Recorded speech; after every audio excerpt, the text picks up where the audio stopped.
Coffee had just arrived when the French squadron was signalled. The Tsar made me go up on the bridge with him. It was a magnificent spectacle. In a quivering silvery light, the France slowly surged forward over the turquoise and emerald waves, leaving a long white furrow behind her. Then she stopped majestically. The mighty warship which has brought the head of the French state is well worthy of her name. She was indeed France, coming to Russia. I felt my heart beating. For a few minutes there was a prodigious din in the harbour. The guns of the ships and the shore batteries firing, the crews cheering, the Marseillaise answering the Russian national anthem, the cheers of thousands of spectators who had come from St. Petersburg on pleasure boats. At length, the President of the Republic stepped on board the Alexandria. The Tsar received him at the gangway. So those were the recollections of Maurice Palaiolog, the improbably named French ambassador to St. Petersburg, who was remembering the arrival of the President of the French Republic, President Poincaré, on the 20th of July, 1914. And Dominic, up front, we'll be coming to Monsieur Palaiolog a bit later. But just to say, this is a golden age for comical French ambassadors, isn't it? It is, absolutely. So there's the ambassador to St. Petersburg. The one to London is even better, and we'll be coming to him in due course. Paul Combon. Yeah, it's absolutely brilliant. But this is, I mean, aside from the colour of the ambassador himself, I mean, this is a crucial moment in the story of the road to the outbreak of the First World War, isn't it? Because you have the Tsar and the President of the French Republic, two heads of state, allied either side of Germany, the western and the eastern flank respectively, meeting up in St. Petersburg. Yes. And also, Tom, we ended last time with the Austrians preparing their ultimatum. The Austrians have been writing their ultimatum, but they have not yet delivered it. So they're waiting for the French to leave St. Petersburg before they will deliver it to Serbia. So they are meeting in ignorance of what they suspect something may be coming, but they don't really know what it is. And so that makes this meeting all the more kind of pregnant with possibility. So last time, in the last couple of episodes, we talked about Austria and Germany. Let's turn our attention now to their great antagonist, and we'll start with Russia.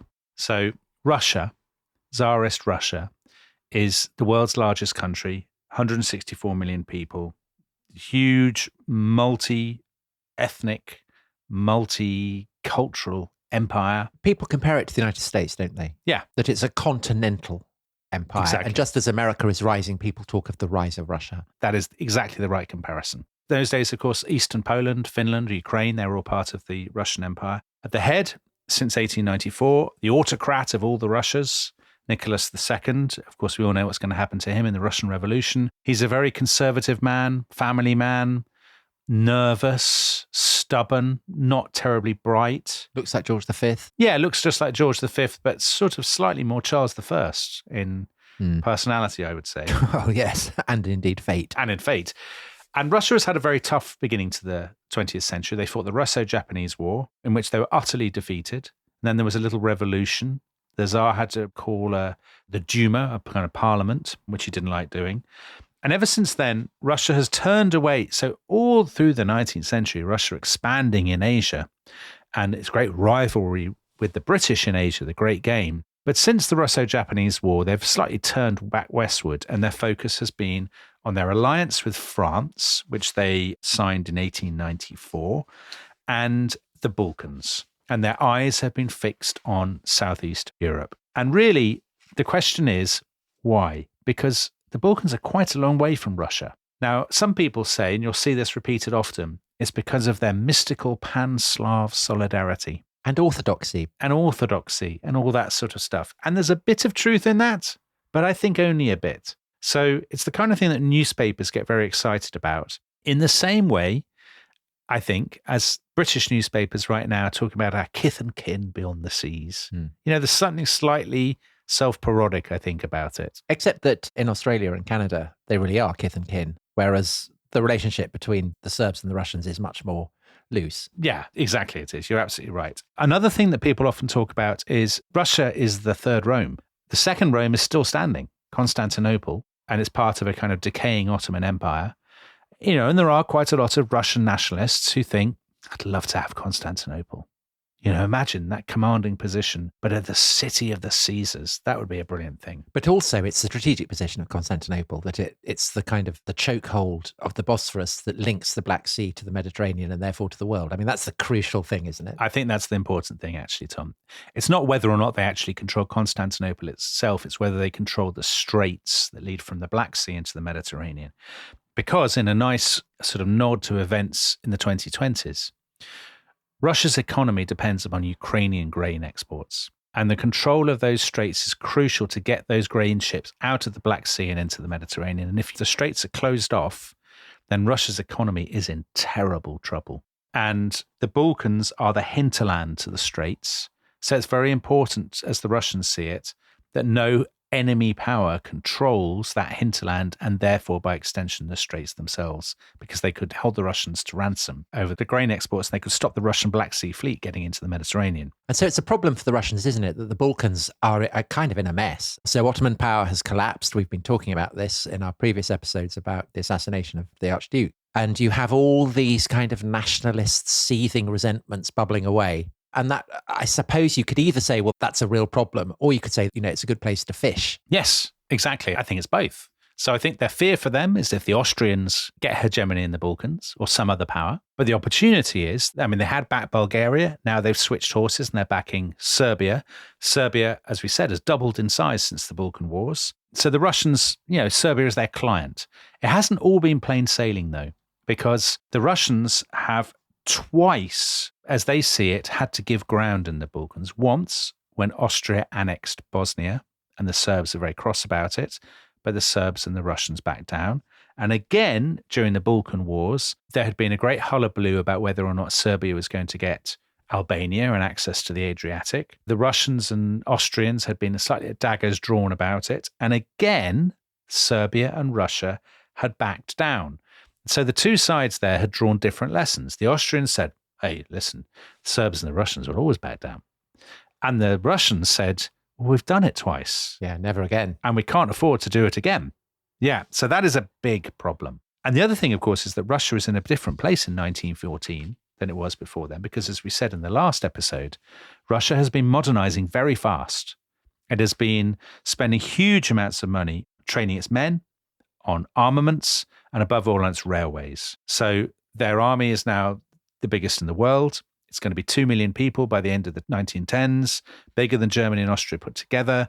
They are feeling much more self-confident than they were even 10 years earlier. But there is another thing, actually. The guy called Dominic Lieven has a book called Towards the Flame about Russia and the origins of the First World War, which is a brilliant book if people are interested in Russia. The Russians, like the Austrians and like the Germans, have this sort of ticking clock at the back of their heads. So in their case, the ticking clock is they are frightened, not that the Ottoman Empire will fall apart, but the Ottoman Empire will actually stage a bit of a comeback.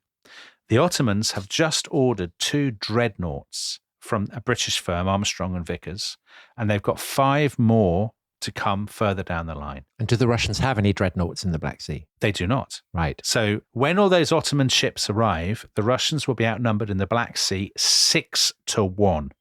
And their foreign minister, a guy called Sergei Sazonov, says to his colleagues, this will be absolutely calamitous for our ambitions.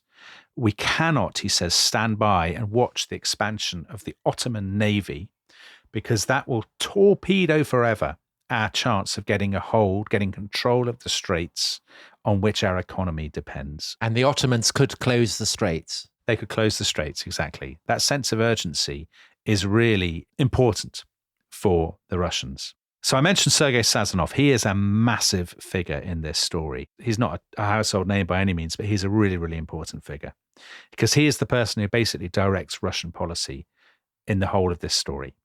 And he is the foreign minister. He's been foreign minister since 1910. The caricature is always that they are kind of reactionary warmongers itching for conflict. In Sazonov's case, he's actually, everyone says he's actually quite a decent chap. He's very anti-German, isn't he? He doesn't like the Germans. And he's very pro-Serb. Exactly, he is. He looks like a bank manager. He's got his short man. He's got his bald head, kind of beard. Dominic Lieven says of him, one of the kindest and most decent men ever to serve as Russian foreign minister. Well, let's be honest, that's not saying much. Oh, I guess that's true. I guess that's true. He's no Sergei Lavrov. No. He had the broad culture and polite manners of a well-educated European gentleman of the day. I mean, actually, I think by and large, ambassadors do like Sazonov. They think he's a cultivated, civilized man. He's very highly strung. He's very nervous and so on. And his view of Balkan politics is, like everybody else really in this story, he thinks you rise or you fall. Life is struggle. Some countries are doomed to fragmentation and disappearance from the map, and others are doomed to rise. Younger, more vital nations. And he thinks Austria is finished and Serbia it's on a historical mission. He talks about its historical path, and one day it will reach its promised land in the territory of Austria-Hungary. That's how a lot of Russian writers think about Balkan politics. He almost thinks that basically the laws of history have doomed Austria-Hungary and indeed the Ottoman Empire, and it's kind of illegitimate for them to resist that. They should just step aside and let history take its course. It's like a bison. Yeah. On the Great Plains in the 1870s. Exactly. It's doomed. It's like one of our old friends, General Sherman or Sheridan, talking about the bison. Exactly that. And the comparison again between the Russians and the Americans, it's often been made about late 19th century, sort of these great expansionist empires. So when the Archduke is assassinated, Sazonov, Christopher Clark in his book, The Sleep Book, there's a brilliant section on this, Sazonov and his documents to all his ambassadors. He, within days, constructs, and I don't think it's entirely contrived, I think he believes it, an alternative narrative about what happened that day. He says, listen, everybody hated Franz Ferdinand. So when the Austrians say they're really upset about it, that's nonsense. They didn't give a damn about Franz Ferdinand. If there was a plot against Franz Ferdinand, it's only because everybody in Bosnia hates the Austrians. And that just shows what terrible people they are. The killers were Bosnian. I mean, to say it's because of Serbia is absurd and just a contrivance. It's just a pretext because the Austrians already wanted to strike Serbia. Austria has actually no right to just accuse Serbia willy-nilly and to take action against her. And ultimately, if the Austrians are making a great fuss about this, we all know why it is. They're just the Mozart-loving puppets of the strutting generals in Berlin, who are the people who are really pulling the strings. And so he sees Germany as the real enemy, doesn't he? He does. And as Chris Clark says, that interpretation of the events of the summer of 1914, it's not just very enduring, it's the interpretation that large numbers of people have right now. That there are people listening to this podcast who say, yes, Sazonov was right. That is what people think. Who cares about the Archduke? The Austrians, they didn't have any right to attack Serbia, and the Germans were pulling in the strings anyway. So that's a narrative that you get right then and there, and it's constructed even before the ultimatum was issued. I think really important to make that point. So, the Russians, they start to hear whispers in the middle of July, before the ultimatum. They start to hear rumors that there is going to be an ultimatum. They've actually intercepted telegrams from the Italian embassy in St Petersburg that seem to show that the Austrians have started to put out feelers to the Italians, because the Italians are normally the Austrians' allies, to see whether the Italians are all right with this. So they kind of know this is happening, and Sazonov raises it with the Russian ambassador and says then and there, if they do this, there will be a world inferno. He says Russia cannot tolerate it if the Austrians get stuck in against Serbia. And of course, what makes this so ominous is that the Russians themselves have powerful allies. And this brings us on, Tom, to our old enemies, the French. And allies, Dominic. And allies, our beloved allies. Yeah, England's great friends, the French. So the French obviously have a lot of skin in the game, as it were, because the big thing for the French, France is a smaller country than Germany now. I mean, it's very conscious that it's a much smaller country. Which is a real shock for it, because famously France in the 18th century was the China of Europe, wasn't it? And now its population has declined and its territory has declined because it's lost its Alsace and Lorraine to Germany. We talked about that. I mean, it's an amazing thing, actually. For as long as France had ever existed, France had been the great powerhouse of Europe, hadn't it? Culturally, militarily, demographically. And suddenly, after 1870, the French are in the shade. But I suppose culturally they still are. I mean, Paris is the capital of Europe. It is. French remains the language of diplomacy and so on. It is, but when people publish, there's these league tables of kind of industrial production and all that kind of thing. It's Germany, not France, that is challenging Britain. And similarly, I look at British politicians, British writers at the turn of the 20th century. Germany is kind of the up-and-coming cool place to copy. Yeah, but if you want to become a famous painter, you're not going to Berlin. Yeah, but I don't, Tom. You're going to Montmartre. Yeah, but I'm just saying. My art teacher told my parents I was the single worst person she'd ever taught at art. Well, this obviously explains why you're such a keen fan of German militarism. Yeah. All stands revealed. Clearly. Anyway, listen, the big trauma for France is obviously that Franco-Prussian War. Their Emperor Napoleon III, a ridiculous and terrible man, captured by the Germans. Although he did meet my great-great-grandfather at his hotel on the Isle of Wight. Did he? Did your great-great-grandfather say to him, how could you betray the Emperor Maximilian in Mexico in that terrible way? I don't know, but I do think, I have a soft spot for him as a result. Okay, well, I don't. The German Empire had been proclaimed in Versailles. Alsace-Lorraine had been taken by the Germans. And there are tons of people in France in 1914 who are still very, very haunted by this, I think. So France, in reaction to this, had gone into alliance with the Russians. And actually, the Franco-Russian alliance is more than just a kind of diplomatic alliance. It's a cultural thing. I was really struck by, have you ever had Russian salad? I have. Yes, it's horrible. It's terrible, yeah. Yeah, it's kind of lumps of stuff in a kind of mayonnaise watery mayonnaise soup. It's a terrible salad. So the first recipe for that was printed in 1894, which was the year of the alliance. It was dreamed up by a French chef. So if you eat that, you're literally eating Franco-Russian imperialism. Yeah. And the fact is, there were postcards, there were cartoons, there were recipes, there was all this to celebrate this alliance, because it's basically two quite anxious powers who are frightened about Germany, and that alliance means a huge amount to them. But Dominic, also, just to ask, I mean, it is the most autocratic of autocratic monarchies. And it is really Europe's only significant republic. Yeah. A republic kind of founded on the execution of a king. Yeah, crazy. So a sign, actually, that this is not really ideological. I mean, I always think this is a real problem for people who say the First World War was a noble crusade. Like, really? With Russia on your side? I mean, how do you explain? Anyway, President Poincaré, who you mentioned arriving in St. Petersburg, he is from Lorraine. He is from a part of France that was dismembered and part of it taken by the German Empire. His hometown was occupied by the Germans when he was 10 years old. His family fled west.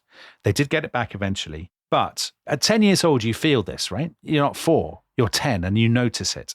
And he said, in my years at school, I saw no other reason to live than the possibility of recovering our lost provinces. And when he becomes to dominate French politics, sort of Edwardian era, I think there is a sense in France that, we have basically been the whipping boy for too long.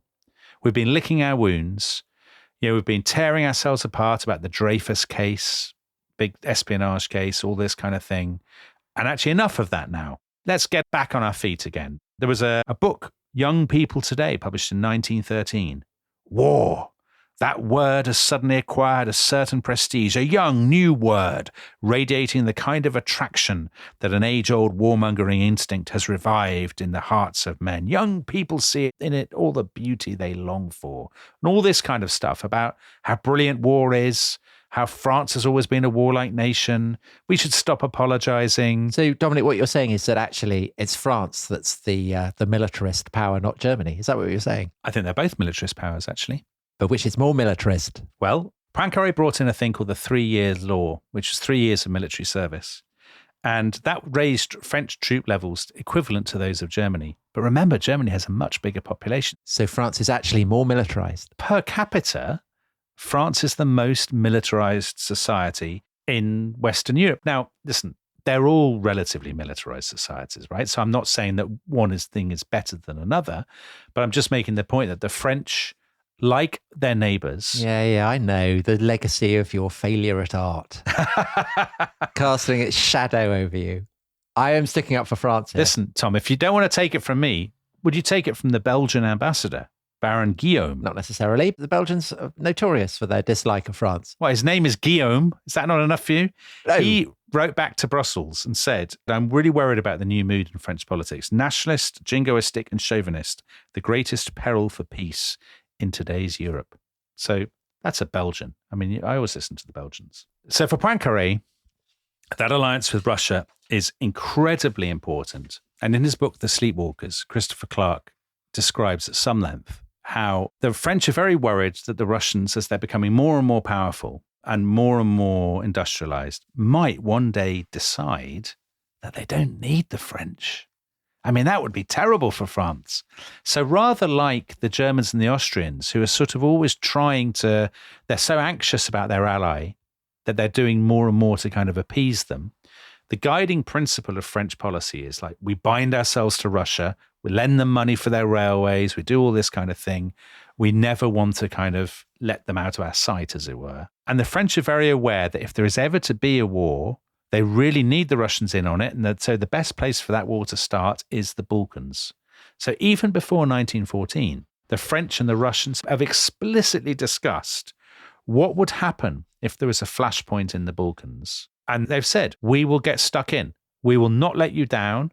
We will stand by you. That is the best place. So do the French actively want a war? I know the French covers a broad remit. Does Poincaré, do the people around him, do they actively want a war? Are they looking for a casus belli? No, I don't think they are, but I think it's maybe not massively dissimilar from the German perspective, that they think, they know that there will one day be another war, and they want it to be on their terms and to win and to get back Alsace and Lorraine. So again, it's aggression as a form of defence. I think so, yes. Although with the specific aim of getting back their territorial losses. They are revanchist in a way that maybe some of these other empires aren't. Yeah. Because they feel that a part of France has been taken from them and they're determined, someone like Poincaré is determined to get it back. So do the French High Command look at what's happening in the Balkans and think, brilliant, this is our chance to get back Alsace-Lorraine? Or is it more happenstance than that? I think to some degree they do. Christopher Clark talks of a Balkan trigger. I think it's almost more of a Balkan tripwire, constructed a tripwire across the Danube. They talk about this explicitly. And in the Balkan Wars of 1912, the French had said to the Russians, if you really want to get stuck in, you know where we are. The thing I love about, you've said how everyone behaves according to their national stereotype, is that when the Archduke is assassinated in Sarajevo, actually French public opinion barely pays any attention to it because they're all obsessed by the most incredible sex scandal, aren't they? They are. So a former prime minister called Joseph Caillou, his wife, Henriette, had burst into the offices of Le Figaro and shot the editor, shot him dead, because he had published letters from her husband's mistress. So the trial is going on, in the aftermath of... Yeah. And she gets acquitted on the grounds that this is perfectly reasonable behaviour. Yeah, that she'd been humiliated by this editor and therefore she had every right to shoot him dead. This drives Franz Ferdinand off the front pages. So actually, this is an important point. In France, the kind of sense of sympathy. I mean, the French hate the Austrians anyway, don't they? Yeah. We're going to be doing Marie Antoinette next month. I mean, the French have no time for the Austrians whatsoever. So there's really very little sympathy in France for Franz Ferdinand. There's far more sympathy in Britain than there is in France because the Caillou trial drives it off the front pages. And insofar as the Paris press mentions the Balkans at all, it says, listen, first of all, it is a disgrace that the Viennese papers are stirring things up against Serbia, poor Serbia, totally blameless. Because Serbia has been a recipient of enormous French loans, hasn't it? Yeah, French loans. And that the Austrian government would use this to make these cruel accusations against Belgrade. Disgraceful. So that is the context for Poincaré to go off to St Petersburg. He doesn't go on his own. He goes on a boat, as we've described in that lovely reading. And he goes with the Prime Minister of France, who's just taken over, who's a guy called René Viviani. And Viviani... He's not a warmonger, is he? He's an anti-clerical socialist politician. He's always losing all his important papers. And he looks like, there's no other way of putting it, I'm afraid. He looks like a cross between Inspector Clouseau and the cafe proprietor René in the sitcom Allo Allo. So again, conforming to stereotype. Yeah. So they arrive on the 20th and 21st of July in St. Petersburg. And right from the beginning, Poincaré takes a very hard line. So there's a big reception for ambassadors. And at that, Poincaré meets the Habsburg ambassador to St. Petersburg. Now, of course, he has an absolutely tremendous name. Count Frigyes Zapari de Sapar Murazombat et Sechisiget. I think we'll just call him Count Sapari. Edward Habsburg, that's a much Yeah. That's a much simpler name, isn't it? Poincaré says to this guy, to this ambassador, yeah, I'm very sorry about Franz Ferdinand. What a terrible shame that was. And then says, are you thinking of forging documents to frame the Serbs? Is that what you're thinking of doing? Because don't even think about it. And the ambassador is really shocked by this. And then Poincaré says to him, let me remind you, Serbia has friends and they are watching. And the ambassador actually writes back to Vienna and says, I was really upset by this. I was really shocked that the president of France would be so tactless and insensitive and confrontational when he's supposed to be offering his condolences. And poor old Viviani, I mean, he's getting more and more stressed by all this, isn't he? Yeah. The warmongering of Poincaré. He is. He basically has a breakdown. So the next day, the 22nd of July, he is seen lurking around. There's a big sort of marquee, and he's seen outside the marquee, and I quote, gibbering, muttering, grumbling, swearing loudly, and generally drawing attention to himself. So Viviani has his breakdown. Poincaré says to him, get a grip of yourself, man. Go and have the doctor see you. And I think historians generally think this is because Poincaré is adopted. It's just as well because there's a banquet that evening, a military gala. And at that, there are these two Montenegrin princesses. Yes, because what this story has missed so far is Montenegrin princesses. And they come in late, but they come in hard, don't they? They do come in hard. So Montenegro, of course, very close to Serbia. Serbia's kind of sister kingdom in the Balkans. And these two Montenegrin princesses, they are married to sort of cousins of the Tsar. They're called Anastasia and Milica. And they are the kind of bells of the ball. And they are shouting at this banquet to Poincaré. Have a war, crack on, get Alsace-Lorraine back. Woo-hoo. There's going to be a war. Brilliant. There'll be nothing left of Austria. You're going to get back Alsace-Lorraine. We will meet in Berlin and all this kind of thing. And a lot of people at this, French officials, not Poincaré himself, but a lot of French officials are quite perturbed by this. Embarrassed. Yeah, it's embarrassing. Anyway, the summit has gone as well as Poincaré wanted. Basically, he's cemented the alliance with Russia. They've agreed, we will work really hard to bring Britain further and further, deeper into our alliance. We need to bind Britain to us. And this business in the Balkans, if it comes to anything, a hard line is the only way to deal with these Teutons. Dominic, you say everything goes brilliantly, but there is one fly in the ointment, isn't there? Which is, terrible for a French president. That the dinner on board his ship, the France, is an absolute disaster. Shambles. The soup course is late. The Russians don't like any of the court dishes. A huge embarrassment. I think this is the Russian salad issue again, personally. I tried to track down the menu for this and I couldn't find it. But there's no doubt in my mind they would have served that Russian salad. Borscht. And nobody likes Russian salad. It's a terrible thing. Do you think they would have tried to put a French spin on borscht or something like that? They would have done. Is borscht Russian? I can't remember. Borscht is Russian. Yeah. It pours with rain and they have a marquee and the marquee falls down. And Poincaré is absolutely furious. He also has another row with Viviani because they need to publish basically a press release, a communique. And Viviani says the communique cannot be too hardline about the Balkans. And he ends up kind of slightly being overruled. Poincaré, basically, you don't know what you're talking about. You don't know anything about foreign affairs. Shut up. So that night, the 23rd of July, they set sail back on their ship. Poincaré is like, great.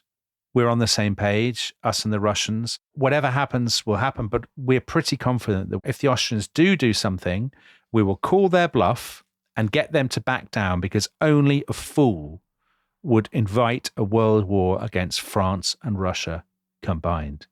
And of course, the one thing they have not considered is exactly the same thing that the Austrians have not considered, which is, what if the other side don't back down? What if your calculations are wrong? What happens next? And we'll find out, Tom, after the break.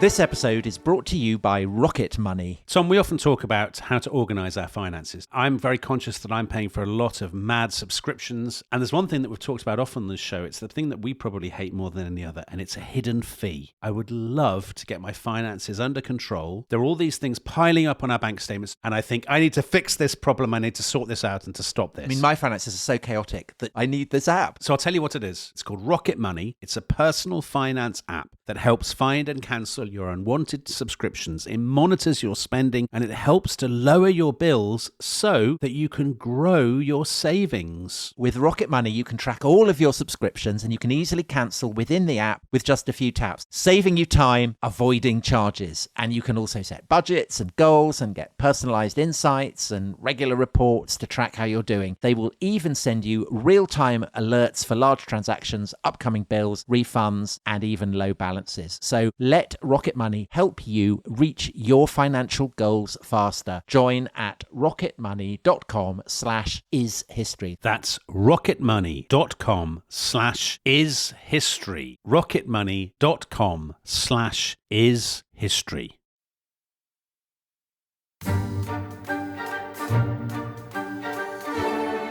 Hello, welcome back to The Rest is History. And Dominic, I think it's fair to say that the doomsday clock is ticking down, isn't it? Never have those storm clouds of war. The storm clouds of war are gathering, because even as the French president and poor old Viviani, who's been having breakdowns left, right and centre, are sailing out of Kronstadt harbour to go back to France, the Austrians have been getting their ultimatum ready. Yeah. And sure enough, on Thursday, the 23rd of July, the ultimatum is delivered to the Serbs. It is, exactly. And so it's going to be delivered by the Austrian ambassador, as is the law with the Austrian diplomatic service. He has a splendid name. He is Vladimir Rudolf Karl Freiherr Giesel von Gieslingen. And at 6 o'clock, so it's at 6 o'clock because Poincaré and Viviani have left on their ship from Kronstadt. He's waited till they've left, and it's enough time so the Russians will struggle to communicate with the French ship. That's the whole point of their plan. Another complication with the ultimatum, the Serbs are having an election campaign.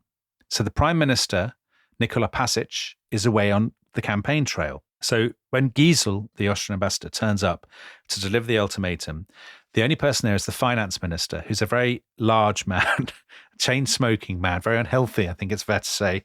And he doesn't speak any French, which is the language of diplomacy. So they have to drag in somebody to act as a translator. And when the finance minister is given the ultimatum, he basically doesn't want to pick it up because he doesn't want to be tainted by it like it's radioactive. And Giesel says to him, don't hang around. There's a 48-hour deadline. And he says, we'll need much more time. We're in the middle of an election. And Giesel, slightly patronizingly, sort of says, do you not have railways? Do you not have telegraphs in this country? 48 hours is more than enough time. Because if you don't answer, I will sever diplomatic relations and leave Belgrade immediately. And then he sort of bows and goes out. Clicks his heels, I hope. Clicks his heels. I would like to think so. So the Serbian minister's still in the capital. They open the ultimatum and they finally seal this thing that the Austrians have been working on. So here is the ultimatum. It starts off by saying, for years, you have tolerated societies and groups that have sponsored acts of terrorism, outrages, and murders. And they're not wrong. Yeah, they're not wrong. They're not wrong at all. Our investigations, which of course have been continuing in Sarajevo all this time, our investigations have revealed that the men who carried out this murder were groomed, recruited in Belgrade, and they were helped over the border by your frontier service officials. Again, not wrong. Not wrong at all. But they haven't tracked down the Black Hand, have they? No, they haven't. This is the amazing thing, that at this point, the Austrians, they suspect that there are links to some of these kind of networks in Belgrade, but they haven't actually got that far. They don't actually know the half of it. They haven't got APIS, for example. They've got the mastermind behind the plot. So there were 10 demands in the ultimatum, and most of them we can deal with very quickly. They are things like, you must suppress such and such a nationalist group, such and such an ultra-nationalist periodical. Then they mention, you must act against these people in the army, these people on the border. They have tracked down the two men who are most involved in grooming and recruiting and arming the gang. That is a guy, if you listen to the Sarajevo series, a guy called Major Tankasic and a guy called Milan Ciganovic. So the Austrians have them. They say, we know their names. You must act against these two men. And Dominic, this is very familiar to people who've lived through recent American wars. Yeah. Demands to the Taliban that they surrender Osama bin Laden, that kind of thing. Yeah, I think that's the obvious parallel will have struck a lot of people. Yeah. Now, there are two really inflammatory points there in the ultimatum, points 5 and 6. Point 5 says, to suppress the subversive ultranationalist movements, you must accept our collaboration on your soil. So in other words, we will come and help you suppress these groups, whether you like it or not. And point 6, you must allow our investigators into Belgrade to take part in the investigations into the murder of Franz Ferdinand and Sophie. And that is a direct assault on Serbian sovereignty. It absolutely is. Now, Winston Churchill said of this document, the most insolent document of its kind ever devised. Christopher Clark points out that actually it's not the most insolent such document in Serbian history, because NATO's ultimatum in 1999 over Kosovo was a much greater intrusion in Serbian sovereignty. The thing for Serbia is, of course, if they allowed in Austro-Hungarian investigators, those investigators would find all kinds of things. I mean, imagine if they opened the briefcase of that bloke who's got the breast of the Queen in it.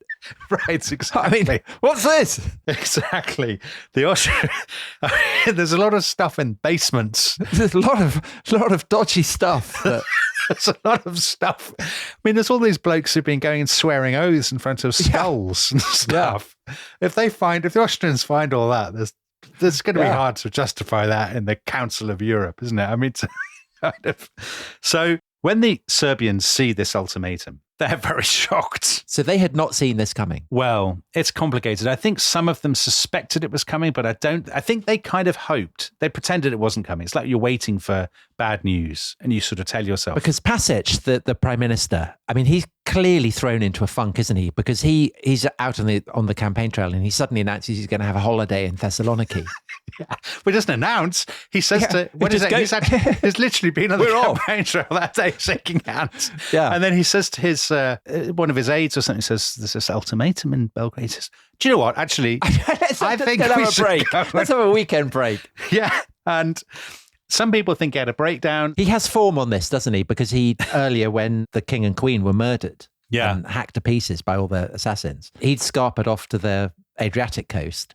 So obviously his instinct in a crisis is to head off to a resort. Go to a resort. I mean, why wouldn't you? Yeah, he's about to go to Thessaloniki and basically his train has to be stopped and a station master gives him a note from the regent, Alexander, that says, there's this ultimatum in Belgrade. You can't run away. You have to go back and deal with it. So he goes back and at dawn the next day, Friday the 24th, remember, 48-hour timeline. Yeah. So the clock really is ticking. Genuinely, the clock is ticking. He meets his cabinet at dawn on the Friday. So it's going to expire Saturday evening. On Friday morning, they meet and they are all very, very anxious and dejected, is the eyewitness account. The plan is, well, we'll ask for more time because that will give other people a chance to get stuck in and, we'll play for time. But they know that the Austrians really won't give them more time. So what are they going to do? There are two schools of thought on this among historians. Thomas Otti, for example, says, the Serbians could never have accepted this note. The intrusion on their sovereignty was too great, and it would be disastrous for them, given they've got all the stuff hanging around in the basements or whatever. Chris Clark says, there's some evidence, actually, the Serbs, some of them were tempted to accept. A historian called Luigi Albertini interviewed a lot of the Serbian ministers and Serbian officials, and some of them said, at first our instinct was to just say, fine. Surely, I mean, ultimately, it depends on whether Serbia can get support for its position against Austria, which basically means Russia. Yes, it does. Because if Russia comes in behind them, then obviously that completely changes the terms of their calculations. It does indeed. And this is why I think any account of the origins of the First World War that doesn't give Russia a huge, huge part in this is missing something. Because everything depends now upon how Russia reacts. Now, just after the France has left St Petersburg, they get the news in Russia of the ultimatum. They have known that something is coming, so I don't think they are totally surprised because of their intelligence has warned them there is something on the way. But Sazonov, this foreign minister, looks like a bank manager, nice beard, very kind man by all accounts. He opens this and he says, "C'est la guerre européenne." It's a European war. And he rings the Tsar. It's the first, I believe, one of the first times the Tsar had ever used a telephone. Really? So Sitting Bull was more familiar with the telephone than the Tsar is. The Tsar would look down on the telephone as a democratic intrusion on Russia's traditions. And Sazonov says to the Tsar, this is terrible. The Austrians are clearly itching for war. He blames the Germans, of course. They always see that Austria as merely a sort of a puppet of Germany, which is not quite right. The Tsar says, I'm not sure about this because Willy, my cousin, is a lovely man. Well, they just had a summit, hadn't they? Yeah. Just a few months before and got on tremendously well. Yeah. And I think that the Tsar makes a good point, which is, he says, Willy leads a country that, no one likes the Germans, but they're very rich. They're very successful. Everything's going well for them. Why would they risk everything with the World War? Mad. Yeah, good point. They don't want a world war. But Sazonov is adamant. He believes his own propaganda because he meets the Austrian ambassador and he says to him that day, what are you doing? You're setting fire to Europe. This is all because the German papers have egged you on. That's not really true. They've not been egged on by the Germans. They've wanted to do it themselves. And then now we can bring on Tom, the great person in this story that we've been looking forward to. Yes. So you began with him. The second best French ambassador in this story, Maurice Palaiolog. And alert listeners with an interest in Byzantine history may remember that the final ruling dynasty in Constantinople are the Palaiologs. And Maurice Palaiolog claims to be descended from them, doesn't he? He does. I don't want to give the game away right away, but maybe I'll just go for it. I think Maurice Palaiolog is a terrible person, Tom. He's like a man from a casting agency who supplied a ridiculous Frenchman. Well, although he's the son of Greek and, Romanian, Belgian? I can't remember. Belgian. Yeah, that Greco-Belgian combination always so dangerous in history. So in a way, he's kind of plus français que les français. He is. He's exactly that. He's maybe acting the Frenchman to a hilarious pitch. He is. That's exactly what he's doing. He's a dandy. He's a womanizer. He's brought his own chefs from Paris. He's also a novelist, isn't he? He is. Sir George Buchanan, who's his British colleague in Russia, said of him, his vivid imagination is apt to run away with him and disposes him to take a fanciful and exaggerated view of political questions. And I would posit that in a highly combustible situation that might result in a European war, that's exactly the kind of man you want to be running the policy of a key participant. Well, the thing is, you see, Poincaré and Viviani are at sea. So it's down to Palaiolog to deal with the Russians, right?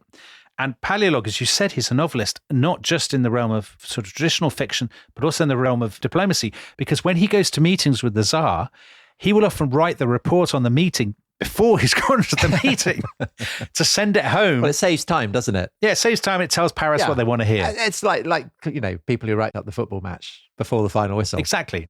And the thing is, everybody has said in the French Foreign Ministry, Palaiolog is a terrible man. Why would you give Palaiolog this job? He's a complete loose cannon. And of course, the answer is, it's not just in Britain that this happens, Tom. I'm pleased to say he had been to school with Poincaré. So President Poincaré said, my old schoolmate, Maurice Palaiolog, quite a character. Eye for the ladies and loves a chef. So at this meeting, Sazonov and Palaiolog, Sazonov says, what are we going to do? Palaiolog just eggs him on.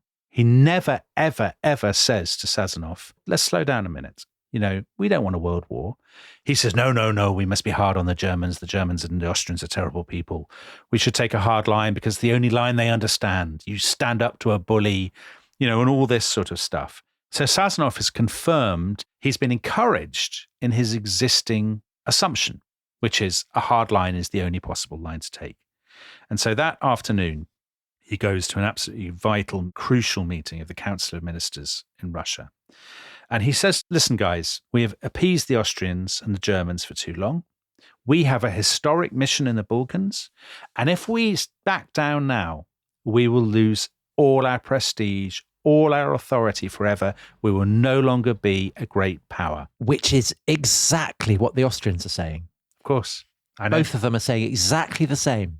Yes, exactly. This defensive aggression. So the question for me, actually, that has often puzzled me about this story is I always understood why the Austrians cared. I mean, it's their heir that's been murdered, and they think it's their integrity of their empire that's at stake. What had always puzzled me was why the Russians cared. I mean, Serbia is a long way from Russia. And actually, it was only in the last few weeks while kind of reading about this that I kind of finally understood. The Russians care a lot about the Straits and access to the Straits because it's really, really important for them diplomatically and economically. They care a bit, I suppose, about Slav brotherhood and that sort of thing. Yeah, orthodoxy and all that. But the key thing is, from their perspective, they have backed down twice already in the last 5 or 6 years in the Balkans, over Bosnia, the annexation of Bosnia, and then in the Balkan Wars.